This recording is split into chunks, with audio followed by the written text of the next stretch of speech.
Heart Evangelista, ibinander ang kanyang gown sa renewal of vows nila ni Cheese Escudero. Panoorin ang buong pangyayari. Pero bago yan, please click like at pindutin ang subscribe button para sa bagong updates. Pagkalipas ng 9 na taon, February 15, 2015, ay muling nagpakasal ang mag-asawang Senador Cheese Escudero at Heart Evangelista na itanaon sa kanilang wedding anniversary na ginanap sa Balisin Island Club's Royal Villa kaninang hapon. Tinag si Heart ng IG account na Harper Basargs ngayong gabi sa suot nitong wedding dress. Ang ganda ng wedding dress ni Heart na kulay beige na gawa ni Ellie Saab.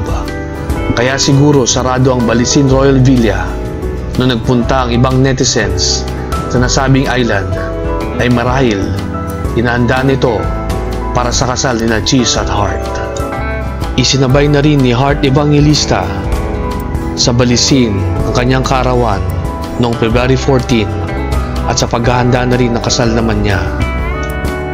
The woman of the hour walked down the aisle at Balisin Islands Club Royal Villa in a beige gown that features intricate beading and a veil, a personal request from Heart Evangelista herself.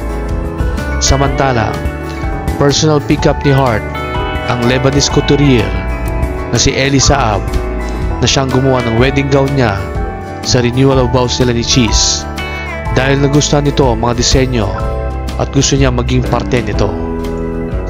Nagkakilala si Ellie at Heart nang dumalo siya sa Fashion Week sa Paris at Milan years ago pa. Sabi nga ni Mrs. Escudero, Ellie Saab has a special place in my heart. It was actually one of the first shows I ever attended in Fashion Week. I always loved their dreamy and romantic creations, and when I saw the customs couture dress, I knew that was it. Sabi pa nga ng isang kilalang luxury influencer, Evangelista also adorned a meaningful bespoke necklace with diamonds that she has collected over the years, some of which were gifted by her parents and her husband. Makibahagi at magkomento. For more news updates, please don't forget to click like and subscribe to my YouTube channel. Hanggang sa muli!